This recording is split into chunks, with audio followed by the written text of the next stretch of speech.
మీ పరిశుద్ధ నామానికి స్తోత్రాలు చెల్లిస్తున్నాం. దేవా, ఎంత గొప్ప దేవుడు నాయన, మీ కార్యములు ఎంత గొప్పవి ప్రభువా. వాటిని వివరించి తెలుసుకొని అనుకుంటే అవి లెక్కకి ఇసుక కంటే స్థానంలో ఉన్నది. దావీదును ఆరాధించాడు. ఉదయకాల సమయం పరిశుద్ధ మందిరానికి మిమ్మల్ని ఆరాధించుటకు చేరువచ్చిన దేవుని పిల్లలందరినీ దీవించండి, ఆశీర్వదించండి. పిలువబడిన వారు అనేకులు, ఏర్పరచబడిన వారు కొందరే అని మీరు మాట్లాడుతూ వచ్చారు నాయన. స్తోత్రాలు నాయన. ఈ చదువుబడిన లేఖన భాగాల్లో నుండి లోతైన సత్యాలు మేము తిరిగి మీ నామాన్ని కనపరచటకు సహాయం చేయండి. మీ బిడ్డలను దీవించి ఆశీర్వదించండి. దినము చెప్పబడే వర్తమానం బిడ్డల హృదయాల్లో నిరంతరంగా ఫలించటకు సహాయం చేయండి. సకల విధములైన శోధనకరమైన విషయాలు, పీడికరమైన విషయాలు దూరపరచాలి. చీకటి అంధకార శక్తికి లేపరచాలి.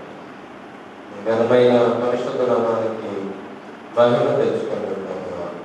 మీ చిత్తానికి మమ్మల్ని అప్పగించుకుంటూ యేసు సర్వశక్తి గల నామములోనే ఈ మనవులని వేడుకొంచు, స్తుతించి ప్రార్థించి వేడుకొంచున్నాము తండ్రి.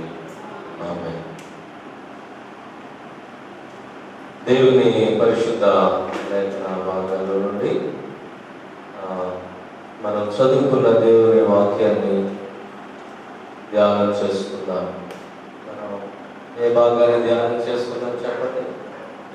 మత్తయి సువార్త 22వ అధ్యాయము 1వ వచనం నుండి 14 వరకు ఉన్నటువంటి దేవుని వాక్యాన్ని మనం ధ్యానం చేసుకున్నాం. ఈ ఉపమానం ఎప్పుడు చెప్పాడంటే, చాలా మంది దేవుని దగ్గరకు వస్తున్నారు కానీ దేవుని ప్రకటిస్తూ ఉన్నారు కానీ బలత్కారముగా ఆ దేవుని రాజ్యాన్ని తీసుకోవాలని చూస్తున్నారు, బలవంతంగా తీసుకోవాలని చూస్తున్నారు. అలాంటి వారి కొరకు ఆయన ఈ యొక్క ఉపమానాన్ని తెలియపరిచాడు. దేవుని రాజ్యంలో ఒక వ్యక్తి ప్రవేశించడానికి దేవుడు కోరుకుంటున్న విషయాలేంటి? మనం దేవుని ఆరాధించడానికి గల మొదటి కారణం ఏంటంటే, మనం అందరము కూడా పరలోక రాజ్యం వెళ్ళాలనేది మొదటి ఆశ. అవునా కాదు? ఇంకేమైనా ఎక్స్ట్రా ఉన్నాయమ్మా? విజయాన్ గారు, జ్యోతి గారు చెప్పండి. వేరే ఉద్దేశం ఏమైనా ఉందా? ఉన్నాయి కానీ అవన్నీ కూడా చిన్న చిన్న విషయాలు. ఏంటని? కొంచెం అనారోగ్య పరిస్థితులు, అప్పు భారాలు, ఆర్థిక సమస్యలు, వీటన్నిటిని బట్టి మనము ప్రభు దగ్గరకు వస్తాము. అవి తాత్కాలికమైన విషయాలు అయినా కూడా ప్రభు సహాయం చేస్తాడు, స్వస్థపరుస్తాడు, ఆరోగ్యం ఇస్తాడు, అవసరాలు తీరుస్తాడు. ఆయన పేరు యెహోవా రాఫా అని రాయబడింది, అంటే స్వస్థపరిచే దేవుడు. యెహోవా ఈరే, అవసరాలు తీర్చే దేవుడు, ఆయనే చూసుకుంటాడు. మరి యెహోవా సిద్కేల్, ఆయన మనకు నీతినిచ్చే దేవుడు. అయితే ఇవన్నీ మనం ఈ లోకంలో కలిగి ఉన్నప్పటికీ దేవుని నీతి పొందుకొని పరలోక రాజ్యము మనం చేరాలనేటువంటిదే మన యొక్క ప్రయాసం. మరి ఈ స్థలానికి వచ్చిన మనతో దేవుడు మాట్లాడుతున్న ఈ విషయాలు మనం శ్రద్ధగా తలపోసుకుందాం. మరి 22వ అధ్యాయంలో యేసు వారికి ఉత్తరం ఇచ్చుచు తిరిగి ఉపమాన రీతిగా ఇట్లా, ఇది ఒక ఉపమాన అలంకారం, అంటే ఒక విషయాన్ని అర్థం చేసుకోవడానికి చెప్పబడినటువంటి ఒక మాట. మా పెదనాన్న గారు యోసేపు గారు అని ఉండేవాడు. ఆయన ప్రతి దానికి కూడా ఉపమానం చెప్పేవాడు కానీ దానికి జవాబు చెప్పేవాడు కాదు. ఆయన చనిపోయాడు. ఒకసారి హైదరాబాద్ నుంచి ఒక ఆయన వచ్చారు, ఆటో వేసుకుని వచ్చాడు. ఆయన ఏదన్నా చింతపూడి చూడండి బాగుంటుందని చెప్పి ఎందుకు లేదా అన్నాడు రెండుసార్లు మా పెద్దనాన్న గారు. అయితే సరే అని అతను చింతపూడి వెళ్ళాడు. ఎందుకు పెద్దనాన్న చింతపూడి వెళ్ళడం లేదని అడిగితే, పరమేం చేప తిన్నవాడికి పలిగి తింటం ఎందుకురా అన్నాడు. అంటే అర్థమేంటి, మహాపట్టణాన్ని అక్కడే ఉన్న ఆ వ్యక్తి ఈ చిన్న పట్టణాన్ని చూడాల్సిన అవసరం ఏంటని అంటే అలా అర్థమయ్యేటట్టుగా ఉపమానాలు ఉంటాయి. అయితే ఇక్కడ దేవుని వాక్యంలో చెప్పబడిన మాటలు కూడా ఉపమాన రీతిగా చెప్పాడు. మనకు అర్థం అవటానికి ఒక స్టోరీ రూపంలో దేవుడు చెప్పాడు. ఇక్కడ పరలోక రాజ్యం ఎలా ఉందంటే 2వ వచనంలో, పరలోక రాజ్యము తన కుమారునికి పెండ్లి విందు చేసిన ఒక రాజును పోలి. పెండ్లి కుమారుని యొక్క తండ్రి రాజు తన కుమారునికి వివాహం చేయాలని ఆశిస్తున్నాడు. తన రాజ్యంలో ప్రజలు ఉన్నారు. వాళ్ళందరినీ కూడా ఆ పెండ్లి విందుకు రమ్మని చెప్పడానికి కొంతమంది దాసులను పంపించినప్పుడు వారు రాలేదంట. ఆ విందు దగ్గరికి రాలేదంట. ఇదిగో మీ అందరినీ పిలిచాను కదా, ఎస్టిమేషన్ నేను వేస్తున్నాను, నా విందు సిద్ధపరిచాను, ఎద్దులు కొవ్విన పశువులు వదిలింపబడి ఉన్నాయి, అంతా సిద్ధముగా ఉంది, పెళ్లి విందుకు రండని పిలువబడిన వారితో చెప్పుడని వేరే దాసులను పంపించాడు. ఫస్ట్ పంపించిన వాళ్ళని కాకుండా వేరే దాసులను కూడా పంపించాడు. పంపించినప్పుడు వారు లక్ష్యం చేయట్లేదు. వాస్తవానికి వాళ్ళు ఏ రాజు కింద ఉన్నారు? వాళ్ళు పరిపాలించే రాజు ఎవరు? ఆ రాజే. కానీ ఆయన లక్ష్య పెట్టట్లేదు. ఏ రాజు అయితే పిలిచాడో ఆ రాజును వారు లక్ష్యం చేయక ఏం చేస్తున్నారంట? లక్ష్యం చేయక 5వ వచనంలో, ఒకడు తన పొలమునకును మరి ఒకడు తన వ్యాపారానికి తగ్గిన వారు అతని దాసులను పట్టుకొని కొట్టి చంపారు. ఏంట్రా నువ్వు మేము రాదని చెప్పావు కదా, ఏంటి నువ్వు మాకు పద్దాలు చెప్పేదని ఆ రాజు పంపినటువంటి దాసుల్ని కొంతమంది కొట్టి కొంతమందిని చంపేశారు. దేవుని బిడ్డలారా, ఈ యొక్క రాజు తన కుమారునికి పెళ్లి విందు సిద్ధపరిచిన ఈ రాజు ఎవరంటే తండ్రి అయిన దేవుడు. కుమారుడైన యేసుక్రీస్తు ఆయన పెళ్లి కుమారుడు గలవాడు అని చెప్పబడింది. చూడండి, మరి ఇదే భాగము మన లూకా సువార్త 14వ అధ్యాయము 15వ వచనంతో మనం కంపేర్ చేసి చూసినట్లయితే 14:15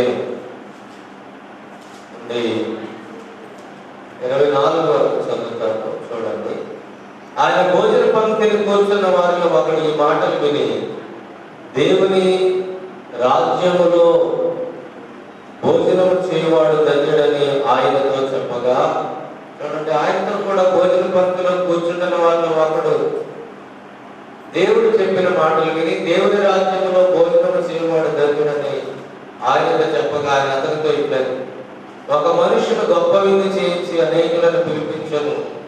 విందు కాలమును అతడు ఇప్పుడు సిద్ధమైనది రెండని పిలువబడిన వారితో చెప్పుటకు తన దాసులను పంపారు. అయితే వారందరూ ఏక మనసుతో నెపములు చెప్పసాగిరి. మొదటివాడు, నేను ఒక పొలము కొని ఉన్నాను, అవశ్యముగా వెళ్ళి దాన్ని చూడవలెను, నన్ను క్షమింపవలనని నేను వేడుకొనుచున్నాను. మరి ఒకడు, నేను 5 జతల ఇళ్ళు కొన్నాను, వాటిని పరీక్షింప వెళుతున్నాను, నన్ను క్షమింపాలని వేడుకొనుచున్నాను. మరి ఒకడు, నేను స్త్రీని వివాహం చేసుకున్నాను, అందుచేత నేను రాలేనని చెప్పాడు. అప్పుడు ఆ దాసుడు తిరిగి వచ్చి ఈ మాటలు తన యజమానుడికి తెలియజేయగా, ఆ ఇంటి యజమానుడు కోపపడి, నీవు త్వరగా వెళ్ళి పట్టణపు వీధుల్లోనికి సందులోనికి వెళ్ళి బీదలను, అంగహీనులను, గుడ్డివారిని ఇక్కడికి తోడుకుని రమ్మని ఆ దాసులతో చెప్పాను. అంతటి దాసుడు, ప్రభువా, నీవు ఆజ్ఞాపించినట్లు చేసి కానీ ఇంకా చోటున్నదని చెప్పాను. అందుకు యజమానుడు, నా ఇల్లు నిండినట్లు నీవు రాజమార్గంలోనికి కంచెలలోనికి వెళ్ళి లోపలికి వచ్చుటకు అక్కడ వారిని బలవంతం చేయము. ఏలైనగా పిలువబడిన ఆ మనుషులలో ఒకడును నా మీద రుచి చూడదని మీతో చెప్పుచున్నాను. పరలోక రాజ్యం అనేటువంటిది ఎలా ఉందండి? విందు సిద్ధపరిచిన ఒక మనుషుని పోలి ఉందని ఇంకో చోట గ్రంథకర్త రాయిస్తాను. అందరూ ఏమంటున్నారు? విందు సిద్ధపరచబడింది కానీ రావట్లేదు. ఈ విందు దేనికి పోలిగా? పరలోక రాజ్యానికి సూచనగా. దేనికి సూచనగా ఉంది చెప్పండి? పరలోక రాజ్యానికి సూచనగా. ఈ విందు కొరకు అనేక మందిని పిలిపించాడు రాజు. అనగా దేవుడు, తండ్రి అయిన దేవుడు పిలిపించాడు. ఇదిగో నా కుమారునితో సహవాసానికి రండి, ఆయన మీకు మోక్ష రాజ్యాన్ని ఇస్తాడు. ఆ పరలోక రాజ్యము దేవుని రాజ్యము. నా కుమారులతో పాటు మీరు ఆయనతో ఉండి ఆనందించడానికి రండి. అక్కడ శాంతి, సమాధానము, నెమ్మది ఉన్నది. అక్కడికి రండి అని పిలిపించినట్లుగా మనము చూస్తున్నాం. దేవునికి స్తోత్రం.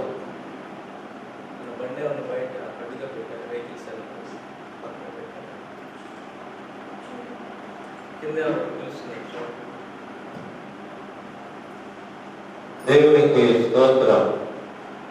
చూడండి, మత్తయి సువార్త 9వ అధ్యాయము 15వ వచనాన్ని ఒకసారి చూడండి. మత్తయి సువార్త 9వ అధ్యాయము 15వ వచనం. యేసు, పెండ్లి కుమారుడు తనతో ఉండు కాలమున పెండ్లి ఇంటి వారు దుఃఖపడగలరా? పెండ్లి కుమారుడు వారి యొద్ద నుండి కొనుక్కోబడి దినములు వచ్చును, అప్పుడు వారు ఉపవాసము చేయరు. కొంతమంది వచ్చి పరిసయ్యులు యేసు ప్రభువుని అడిగారు. పరిసయ్యులు వారానికి 2 సార్లు ఉపవాసం ఉంటారు. ఎన్నిసార్లు ఉంటారు చెప్పండి? 2 సార్లు ఉపవాసం ఉంటారు. పరిసయ్యుడు అదే ప్రార్థన చేస్తాడు కదా, లోక సువార్తలో మనం చూస్తాం. మరి మేము ఉపవాసం చేస్తున్నాం, మీ శిష్యులు ఎందుకు ఉపవాసం చేయట్లేదు అని అడిగారు. అడిగినప్పుడు యేసు ప్రభు ఏమంటున్నాడంటే, పెండ్లి కుమారుడు తమతో ఉన్న కాలమున నేనే దేవుణ్ణి, నాతోనే మీరు ఉండాలి, నేనే వారితో ఉన్నప్పుడు వాళ్ళు సంతోషించి ఆనందించాలి. కానీ పెళ్లి టైంలో ఉపవాసం ఉంటారు ఎవరైనా? ఉండరు. ఆ రోజు సంతోష సమయం, అందరూ కూడా ఆనందించాలి. పెళ్లిలో ఆనందించేది మొదటిది వివాహం అయితే, రెండోది ఏంటంటే రెండో ఆనందం. రెండో ఆనందం ఏంటి? మంచి భోజనం. కిటకిటలు ఆడిపోతూ ఉంటాం కూర్చొని. అయితే గమగమ వెళ్ళిపోయి సీట్ దగ్గర కూర్చోవాలి. ఈ వెనకాల కూర్చున్నాడని కూర్చున్నాడు, గమగమ తెచ్చాడు. సరే, మనం సీట్ దొరికింది అమ్మాయ, మరి మనం తినే లోపలనే ఇంకొకటి వచ్చేస్తాడు. అంటే అంత క్రిటికల్ గా పరిస్థితులు ఉన్నా కూడా సీట్ కోసం మనం ఎలా ఉంటామో, ఖచ్చితంగా భోజనం చేసి వెళ్ళాలని ఆశ ఎలా ఉంటామో, కలిగి ఉంటామో, పరలోక రాజ్య విషయంలో కూడా అలా కలిగి ఉండాలంటున్నాడు దేవుడు. ఎందుకంటే వివాహం రోజు సిద్ధపరిచినట్టుగా మిగతా దినాల్లో ఆహారాన్ని సిద్ధపరచదు. అది ఆ జరిగించబడే ఆ వ్యక్తి యొక్క ఘనతను చాటే విధముగా భోజన ఏర్పాట్లు చేస్తాడు. నేను ఒక వివాహానికి వెళ్ళాను హైదరాబాద్ లో. అది తాజ్ పంజాబ్ అనేటువంటి ఒక పెద్ద హోటల్. అది టాటా ప్రోడక్ట్స్ వాళ్ళది. ఆ హోటల్కి వెళ్ళాను. ఆ హోటల్కి వెళ్ళినప్పుడు ఆ రోజుల్లో అది 2005-6 ప్రాంతాల్లో ఒక ప్లేట్ భోజనం ఎంతంటే అని అడిగారు. ఎలా పెట్టారంటే ఈ దాదాపుగా మన రోడ్డు స్టార్టింగ్ నుంచి మా ఇంటి వరకు ఉన్నంత పెద్ద టేబుల్ పెట్టారు. అక్కడ అన్నీ కూడా సిద్ధపరచారు. దాదాపుగా ఒక 100కి పైన ఐటమ్స్ సిద్ధపరిచారు. ఆ 100కి పైగా సిద్ధపరిచినటువంటి ఆ ఐటమ్స్ ఉండగా ఇక్కడ మొత్తం ఎర్రగొండపల్లి నుంచి వెళ్ళాం. పంజాబ్ చేసుకున్నాడు అబ్బాయికి. చాలా ధనవంతుడు పంజాబియన్స్. ఇతను మామూలుగా ఆంధ్ర అబ్బాయి. మనోళ్ళు ఏం చేస్తున్నారు? పప్పు వైట్ రైస్ లాగి చేస్తున్నారు. ఎన్నో ఉన్నాయా అంటే ఆ వ్యక్తి యొక్క ఘనత కొరకు అది చేయబడింది.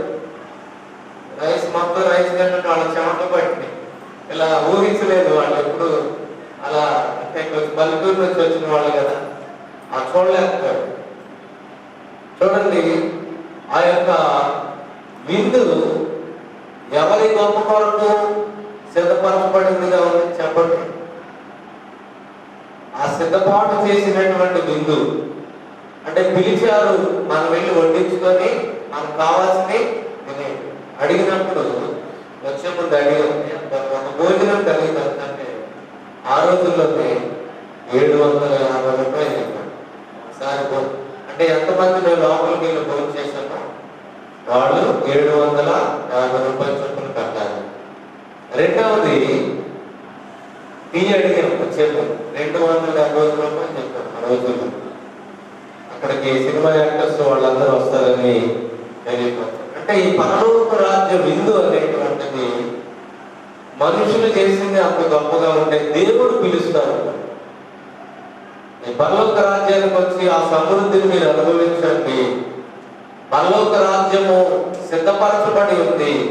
తన కుమారుని దగ్గరకు మీరు వస్తే ఆ ఆనందంలో మీరు పాల్గొనండి అని దేవుడు ఆహ్వానిస్తా ఉన్నాడు ఈ లోకంలో ఉన్నటువంటి ప్రజలను. దేవుడు పిల్లలు దయచేసి చూడండి, ఆయన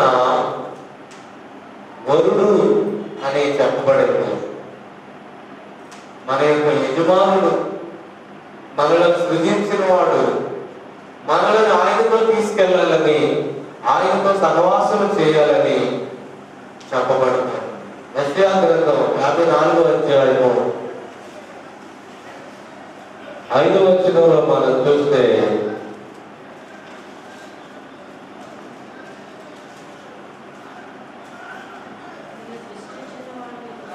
నిన్ను సృష్టించిన వాడు నీకు భర్త అయి ఉన్నాడు, సైన్యములకు అధిపతి యెహోవా అని ఆయనకు పేరు. హల్లెలూయా.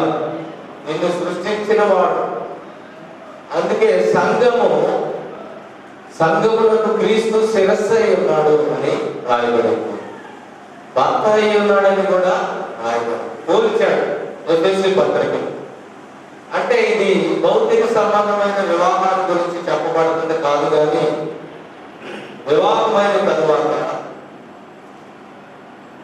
ఒక స్త్రీ పురుషుడు జీవితకాలం ఎలా కలిసి ఉంటారో అలాగే దేవుని దగ్గరకు వచ్చినటువంటి వారు, దేవుని నమ్ముకున్నటువంటి వారు ఈ లోకంలో మాత్రమే కాకుండా చనిపోయిన తర్వాత కూడా దేవుని పరిశుద్ధ సన్నిధికి ఆయనతో పాటు నిత్యంతో ఉండటానికి ఆహ్వానించబడే విందు ఇది. దేవునికి స్తోత్రం. అందుకే యోహాన్ని అడిగారు, అయ్యా నీవు ప్రవక్తవు కదా, నీవేనా రాబోయే మెసేజ్ అంటే ఆయన ఏమన్నాడంటే, నేను కాదని చెప్పకుండా ఉపమాన రూపంలో తెలియపరిచాడు ఆ విషయాలు. యోహాను సువార్త 3వ అధ్యాయము 27 నుంచి 29 వరకు ఉన్నటువంటి దేవుని మాటల్ని ఒకసారి మనం చూద్దాం. యోహాను సువార్త 3వ అధ్యాయం 27 నుంచి 29 వరకు భాగాన్ని నేను చదువుతాను. అందుకు యోహాను ఇట్లనెను, తనకు పరలోకము నుండి అనుగ్రహింపబడితేనే కానీ ఎవడను ఏమీ పొందలేరు. నేను క్రీస్తును కాదనియు ఆయన కంటే ముందుగా పంపబడిన వాడనే అని చెప్పినట్టు మీరే నాకు సాక్షులు. పెండ్లి కుమార్తె గలవాడు పెండ్లి కుమారుడు అయితే నిలువబడి పెండ్లి కుమారుని స్వరము విని స్నేహితుడు ఆ పెండ్లి కుమారుని స్వరము విని మిక్కిలి సంతోషించును. ఈయన సంతోషము పరిపూర్ణమై ఉన్నది. ఆయన హెచ్చవలసి ఉన్నది, నేను తగ్గవలసి ఉన్నది. అంటే యేసు ప్రభు గురించి బాప్తిసం ఇచ్చి యోహాను ఏం చెప్తున్నాడన్నా, ఆయన పెండ్లి కుమార్తె గలవాడు. చెప్పండి, పెండ్లి కుమార్తె గలవాడు. పెండ్లి కుమార్తె అంటే మనమే, దేవుని యొక్క సంఘమే ఆయన యొక్క వధువు. అంటే ఆత్మ సంబంధమైన బంధం. దేవునికి స్తోత్రం. ఈ శరీర సంబంధమైన బంధములోనే బ్రతుకున్నంత కాలము భార్య భర్తలు ఏ రీతిగా కలిసి జీవిస్తున్నామో, ప్రభువుని రక్షకులుగా అంగీకరించిన సంఘం, ఈ ప్రపంచంలో ఉన్న దేవుని సంఘం అంతా కూడా ఆయన పోషించి సంరక్షించి మరి దాని కొరకు ఆయన శిలువలో తన ప్రాణాన్ని అర్పించాడని రాయబడి ఉన్నది. ఆ విందు కొరకు దేవుడు ఇప్పటికీ కూడా అనేక మందిని పిలుస్తూ ఉన్నాం. కానీ కొంతమంది ఆ పిలిచినటువంటి వారు అనగా ప్రవక్తలను, సేవకులను కొట్టి కొడుతున్నారు, కొంతమందిని చంపేస్తాము. కొంతమంది అయితే మరి కొంతమంది పిలువడానికి వెళ్ళిన వారు వారు తిరస్కరించిన కారణాన్ని బట్టి ఇంకొకరి దగ్గరికి వెళ్ళమంటున్నారు దేవుడు. ఇంకా వీధుల్లోకి వెళ్ళిపోటు, కంచెల దగ్గరికి వెళ్ళిపోటు. కంచెలు ఎవరుకుంటే బాగా వీధులైనటువంటి వారు కంచెల్లో నివసిస్తారు. మా చిన్నప్పుడు ప్రహరీలు ఉండేవి కదా, అన్నీ కూడా ఎదురు దళ్ళు పెట్టేసుకొని ఇంట్లో ఉంది. ఇప్పుడు ఒకరికొకరు కనపడకూడదు. ఏంటంటే ఒకరింట్లో ఒకరికి కనపడకూడదు. ఇదివరకు చక్కగా ఈ చివరి నుంచి ఆ చివరి లేదంటే అంతా చూసి చక్కగా మాట్లాడుకునేవారు. ఇప్పుడు అలాంటి అనుభవాలు లేవు, ఎవరిదాని వాళ్ళు. కానీ మరి అట్రమోస్ట్ అంటే పేదలైన వారి దగ్గర రాజు వాస్తవానికి ఎవరికి విందు చేస్తాడు? గొప్పవారికి చేస్తాడు. గొప్పవారికి విందు చేయించినప్పటికీ కూడా వాళ్ళు తిరస్కరించారు. కాబట్టి రాజు ఏం చేస్తున్నాడు?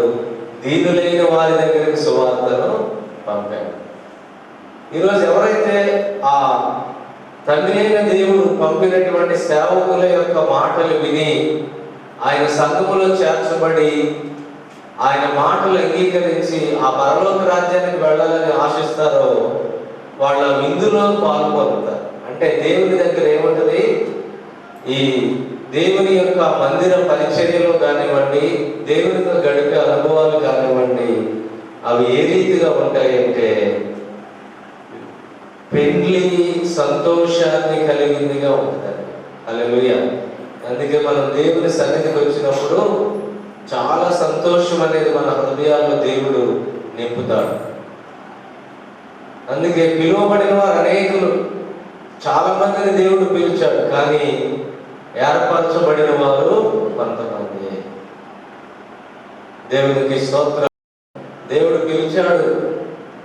ఆయన సన్నిధికి వచ్చి ఆయన ఆరాధించినప్పుడు, ఆయన గౌరవించి ఆయన మహిమపరిచినప్పుడు తప్పకుండా ఆయన వారిని దీవిస్తాడు, ఆశీర్వదిస్తాడు. హల్లెలూయా. కొందరు చిన్నపిల్లల్ని ఆయన ముట్టుకోవాలని ఆయన దగ్గరికి తీసుకొచ్చినప్పుడు ఆయన వారిని ఎత్తుకొని కౌగిలించుకొని వారి మీద చేతులుంచి వారిని ఆశీర్వదించాడు. మీ పిల్లలను దేవుని సన్నిధికి తీసుకొని రావడం ద్వారా దేవుడు వారిని ఆశీర్వదిస్తాడు, వారికి జ్ఞానం ఇస్తాడు, మంచి భవిష్యత్తుని ఇచ్చే దేవుడు ఆయన. దేవునికి స్తోత్రం. మనం వచ్చాం ఆయన సన్నిధిలో సంపూర్ణమైన సంతోషం అనేది మనం అనుభవిస్తాం. అంటే ప్రతి వారం మనం దేవుని సన్నిధికి వస్తున్నాం అంటే దేనికి వస్తున్నాం అని అర్థం? పెండ్లి విందుకు వస్తున్నాం. ఇక్కడ దేవుని మాటలు, దేవుని పరిశుద్ధ లేఖనాలు మనకు బోధించబడుతూ ఉంటే మన యొక్క హృదయము ఎంతో సంతోషిస్తుందండి. దేవునికి స్తోత్రం. మన హృదయము సంతోషిస్తుంది. వారాల కుమారులు అంటాడు, నా యొక్క హృదయం ఆనందముతో కేకలు వేస్తుంది అంటున్నాడు 84వ కీర్తన. కనుక ఇక్కడ పిలువబడిన వారు అంటే యేసుక్రీస్తు ప్రభువు పెండ్లి కుమారుడు కలిగినటువంటి కొంతమందిని పిలిచాడు, కానీ వారు ఆయన పిలుపును తిరస్కరించారు. యోహాను సువార్త 1వ అధ్యాయము 11వ వచనంలో ఆయన తన స్వకీయుల యొద్దకు వచ్చెను, ఆయన స్వకీయులు ఆయనను అంగీకరింపలేదు. సొంత వాళ్ళ దగ్గరికి వెళ్ళాడు, యూదా ప్రజల దగ్గరికి వెళ్ళారు. ఇదిగో దేవుడు నన్ను పంపించాడు, ఆయన కుమారుడిగా నేను వచ్చాను, నేను మీకు మోక్షరాజ్యం ఇచ్చి మీ పక్షంగా మీ కొరకు నేను పంపబడ్డానని చెప్పినప్పుడు, నో నువ్వు మెస్సయ్యవు కాదు, నువ్వు మావాడివి కాదు అని ఆయన త్రోసివేసేసాడు. అన్ని దేవుల దగ్గరకు వచ్చింది. అందుకే సువార్త, అందుకే మనము ఆయన అంగీకరించగలుగుతా ఉన్నాం. ఆయన యొక్క మాటలు విని ఆయనలో ఉన్నటువంటి సర్వసమృద్ధిని మనము పొందుకోగలుగుతూ ఉన్నాం. దేవునికి స్తోత్రం. రెండవది 5వ అధ్యాయము 40వ వచనాన్ని దయచేసి మనం చూస్తే, యోహాను సువార్త 5వ అధ్యాయము 40వ వచనం. అయితే మీకు జీవము కలిగినట్లు మీరు నా యొద్దకు రానొల్లరు. అయితే మీకు జీవం కలిగినట్లు మీరు నా యొద్దకు రానొల్లరు.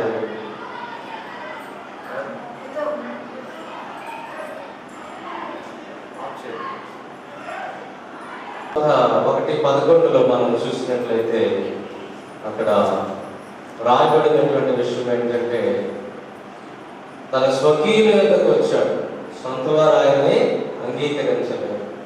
రెండవది మరి 5వ అధ్యాయం 40వ వచనంలో కూడా మనం చూస్తే, అయితే మీకు జీవము కలిగినట్లు మీరు నా యొద్దకు రానొల్లరు. దేవుడు జీవాన్ని ఇవ్వనన్నాడు, కానీ నేను మీకు జీవాన్ని ఇవ్వడానికి పిలిచాను, కానీ మీరు నా యొద్దకు రానొల్లని వారుగా ఉన్నారు అంటున్నాడు. నేను మీకు జీవాన్ని ఇవ్వడానికి పిలిచాను అంటే మనం నశించిపోకుండా పరలోక రాజ్యంలో నిత్య జీవాన్ని ఇవ్వడానికి ప్రభు పిలిచాడు. కానీ ఆ జీవాధిపతి దగ్గరికి ఆయన పిలుస్తూ ఉన్నప్పుడు మీరు రానొల్లని వారుగా ఉన్నారని దేవుడు మాట్లాడుతూ ఉన్నాడు. దేవుని పిల్లలారా, మరి ఈరోజు దేవుడు మనలను పిలిచాడు, వారు తిరస్కరించారు, మన దగ్గరికి సువార్త వచ్చింది. యూదులు ఆయన్ను అంగీకరించలేదు. ఇప్పటికీ కూడా ఇశ్రాయేలీల్లో 1% ఉన్నారు క్రిస్టియన్స్. అందుకే వాళ్ళు క్రొత్త నిబంధనలో లేదు, పాత నిబంధనలో ఉన్నారు. అందువల్ల మన దగ్గరికి సువార్త వచ్చేసింది. వాళ్ళు ముందే అంగీకరించినట్లయితే మన దగ్గరికి దేవుని మాటలు రావు. దీంట్లో కూడా తన ప్రణాళిక ఇప్పుడు లెక్కింప శక్యము కానంత అన్యజనులు దేవుని నమ్ముకున్నారు, దేవుని మీద విశ్వాసం ఉంచారు. దేవునికి స్తోత్రం. కనుక ఎక్కడో మూలన ఉన్నటువంటి మన దగ్గరికి ఆ విలువైనటువంటి వాక్యము మన దగ్గరికి వచ్చింది. మరి ఆయన ప్రవక్తలను పంపినప్పుడు వారు ఆయన తిరస్కరించిన వారుగా ఉన్నారు. దయచేసి 2 మనుషుకి చాలా వచనాలు ఉన్నాయి, కానీ 2 వచనాలు చదువుకుందాం. క్రొత్త నిబంధనలో ఒకటి, పాత నిబంధనలో ఒకటి. విలాప వాక్యాలు ఇర్మియా గ్రంథం 3:7-25, 7వ అధ్యాయము 25. మీ పితరులు ఐగుప్తు దేశములో నుండి బయలుదేరి వచ్చిన దినము మొదలుకొని నేటి వరకు మీరు వెనుకదీర్చి వచ్చిన వారే. నేను అనుదినము పెద్దల కాడ లేచి ప్రవక్తలైన నా సేవకులను మీ యొద్దకు పంపుతూ వచ్చింది. పెద్దల కాడే ప్రవక్తలు పంపి నా సమాచారాన్ని మీకు తెలియజేశాను, కానీ మీరు ఆ సమాచారాన్ని వినని వారుగానే ఉన్నారు. దేవుడు ఎన్నోసార్లు మాట్లాడుతున్నా కూడా ఆయన మాటని అంగీకరించి ఆయన కొరకు మీరు వచ్చిన వారుగా లేరు అంటున్నాడు. 25వ అధ్యాయము ఇర్మియా గ్రంథంలోని 4వ వచనం, ఇంకో వచనం చూపిస్తాను. 24వ అధ్యాయము 4వ వచనం.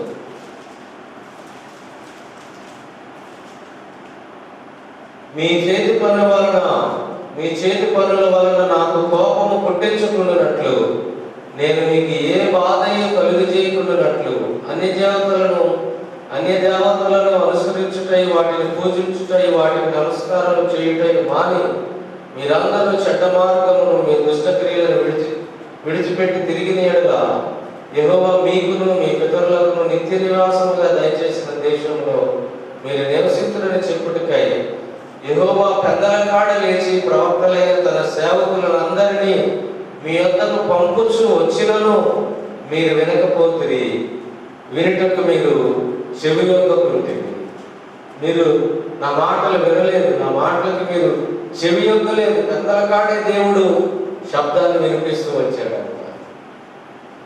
క్రొత్త నిబంధనలో కూడా మనం చూస్తే లూకా సువార్త 24వ అధ్యాయము 47వ వాక్యంలో మనం చూస్తే, లూకా సువార్త 24:47,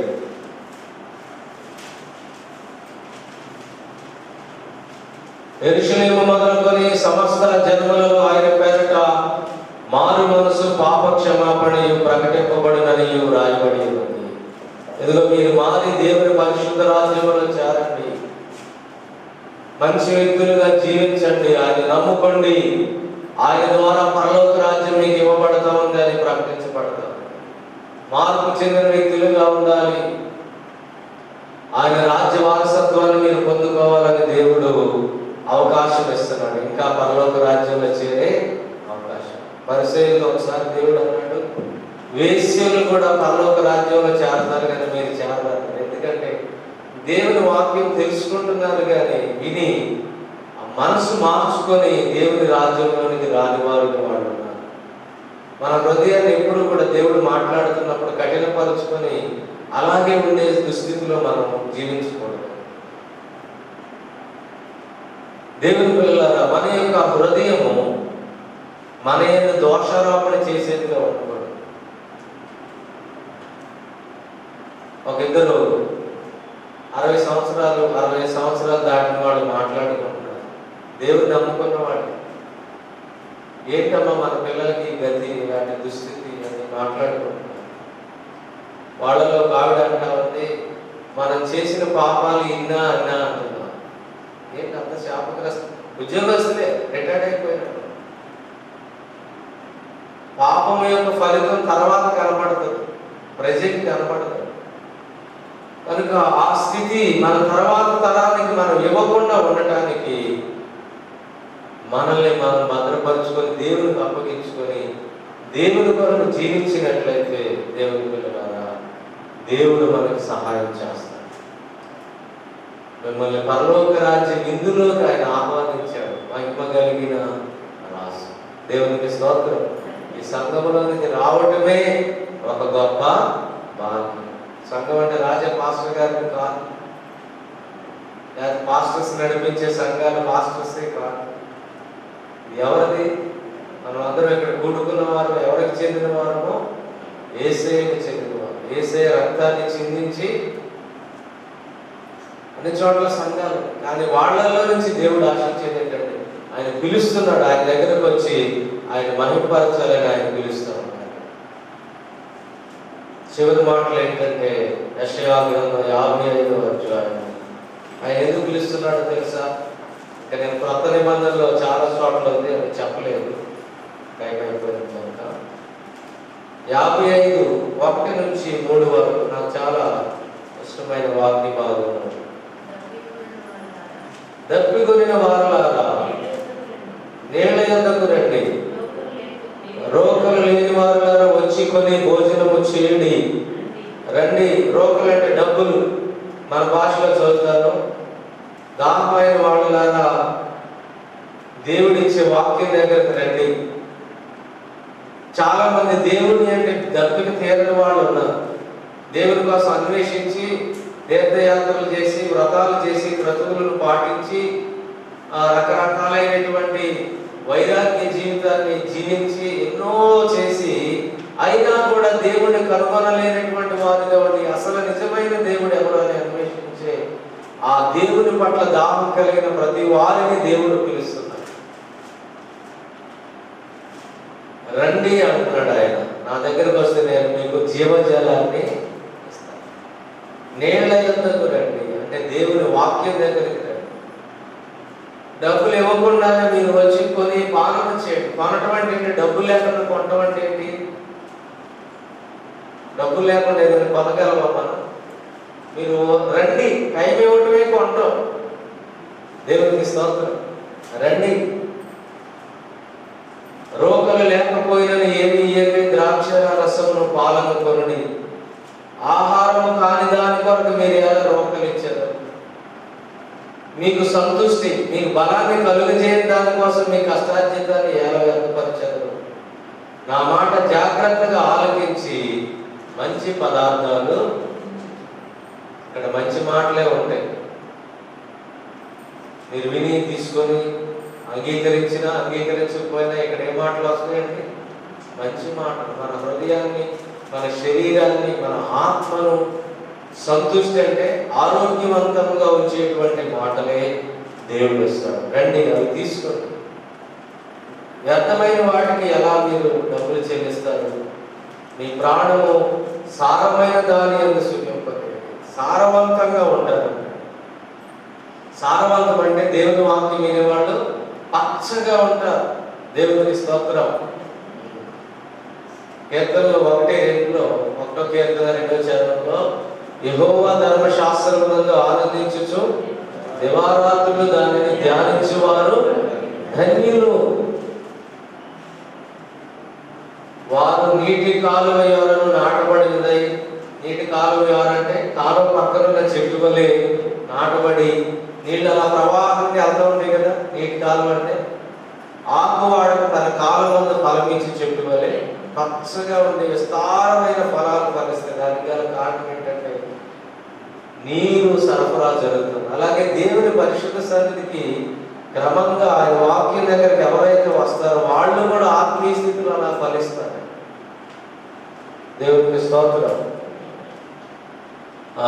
2 వచనాలు చెప్పుకొని ప్రార్థన చేసుకుందాం. మరి యోహాను సువార్త 6:37 కూడా ప్రభు మరి మాటలు తెలియపరుస్తూ ఉన్నారు. 6:37 పెద్ద అధ్యాయము. తండ్రి నాకు అనుగ్రహించిన వారందరూ నా యొద్దకు వస్తారు. దేవుని దగ్గరికి ఎవరు వస్తారంట? విందుకు పిలిచిన ఆయన ఎవరైతే ఉన్నారో తండ్రి అయిన దేవుడు, వాళ్ళందరూ కూడా యేసయ్య దగ్గరకు వస్తారు. మనం యేసయ్య దగ్గరకు వచ్చాం. నా యొద్దకు వచ్చి వారిని నేను ఎంత మాత్రమును బయటికి, నువ్వు ఎలాంటి వ్యక్తివైనా సరే, ఎలాంటి అనుభవం నీ జీవితంలో ఉన్నా, నా యొద్దకు వచ్చి వారిని నేను ఎంత మాత్రమో, ఎదుగు అక్కడ దేవుని పరిశుద్ధ సన్నిధి ఉంది. ఓ దేవుని బిడ్డలారా, రాజమండ్రి సెంట్రల్ జైల్లో ఎంతో మంది నేరస్తులు మారిపోతున్నారు.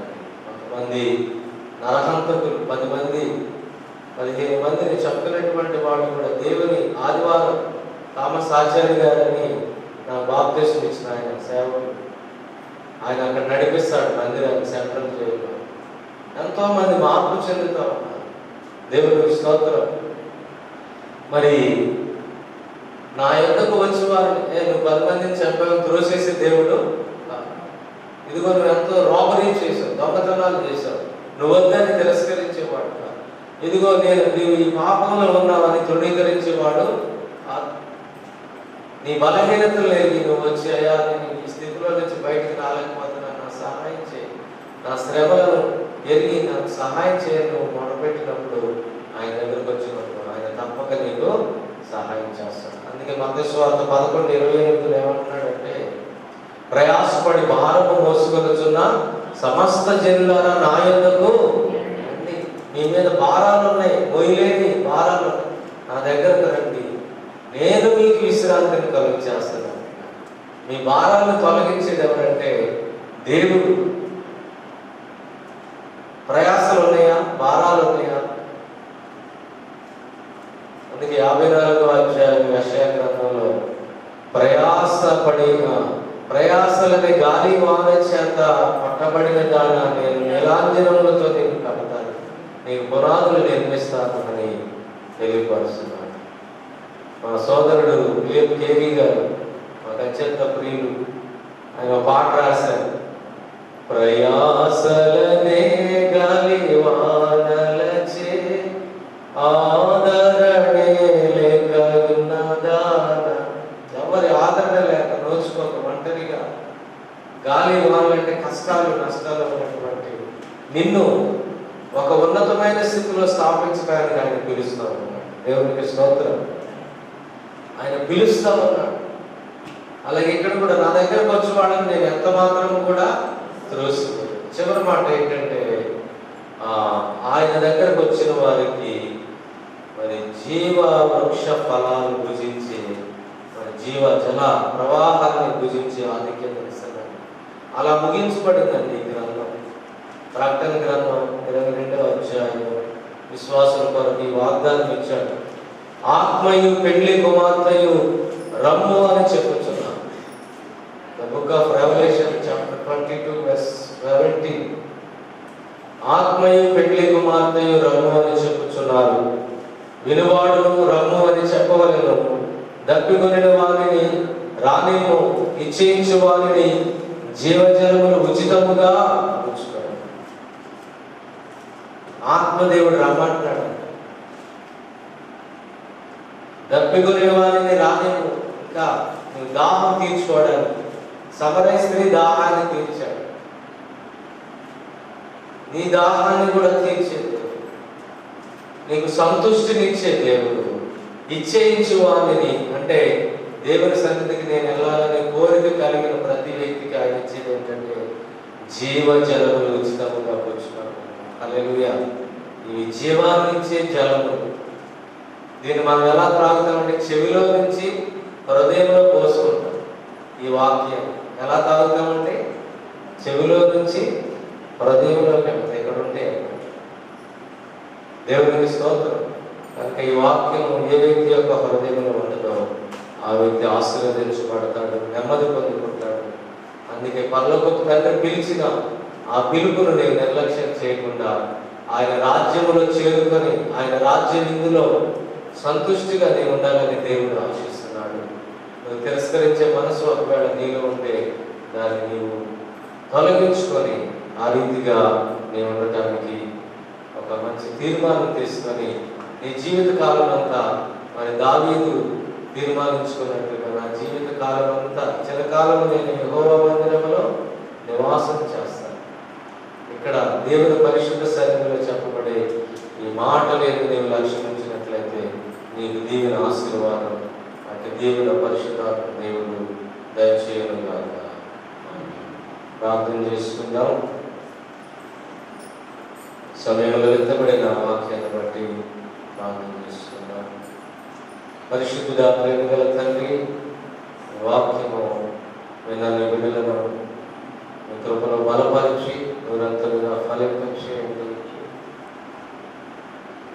సంతృష్టి కలుగు చేసే విషయాలు కనుక మమ్మల్ని బలపరచండి. అనేకులు ఇంకా నాయన ఇంకా లోపలుగా ఉన్నటువంటి ప్రజలు మరి కొండ ప్రాంతాల్లో 4 కిలోమీటర్ల ఎత్తుగా ఉన్న కొండ ప్రాంతాల్లో కూడా మీ యొక్క రాజ్య విందు గురించి తెలపడానికి సేవకులు వెళ్తారు. ప్రభువా మీకు స్తోత్రం. గొప్పవారిని పిలిచినప్పుడు వారు తిరస్కరించారు, అల్పులైన వారిని పిలిచి ఆదరణ ఇస్తారు. అయితే ఆ పిలువబడిన విందులో పెళ్లి వస్త్రం లేకుండా వచ్చి కూర్చున్న వారిని మీరు తిరస్కరించి గద్దించి పెళ్లి వస్త్రం లేకుండానే ఇక్కడికి ఎలా వచ్చావు? నిన్ను తీసుకెళ్ళి వెలుపలి గదిలో పడవేయండి, అక్కడ ఏడుపు పళ్ళు కొరుకుతుంటుందని చెప్పాను. ఆయన మీ మాటలు విని మీ యొక్క సంఘములో పాలుభాగస్తులమే మీ రక్షణ అనే వస్త్రము, నీతి వస్త్రము ధరించుకున్నప్పుడు మిమ్మల్ని అంగీకరించిన వారిగా అలాంటి వ్యక్తి అనుభవం కలిగిన వారుగా ఎవరైనా ఉంటే వారి ఈ క్షణమైన ఆయన రక్షించుకోండి, సంఘంలో చేర్చుకోండి, మీకు పాత్రలు అవడానికి సహాయం చేయండి. రోకలు లేకయే వచ్చి మీరు ద్రాక్షరసము పాలను కొనండి. మీకు స్తోత్రాలు. నా ఎదుకు రండి అంటున్నాను. ప్రయాసపడి భారం మోసుకున్న సమస్త జనులారా నా ఎదుకు రండి, నేను మీకు విశ్రాంతి ఇస్తాను. మాకు సంతృష్టి కలుగు చేయండి నాయన, విశ్రాంతి నెమ్మది అనుగ్రహించండి. పెళ్లి విందు వంటి సంతోషము మా హృదయాల్లో పొంగింప చేయండి. మా గిన్నె నిండి పొంగి పొంగినట్లుగా సహాయం చేయండి. హృదయానందం దయచేయండి. వాక్యమైన బిడ్డలకు సమాధానం మీ దీవెన దయచేయండి. కృతజ్ఞతాస్తుతి చేస్తూ యేసు నామములో అడుగుచున్నాను తండ్రి. ఆమేన్. అందరికీ వందనాలండి. God bless you all.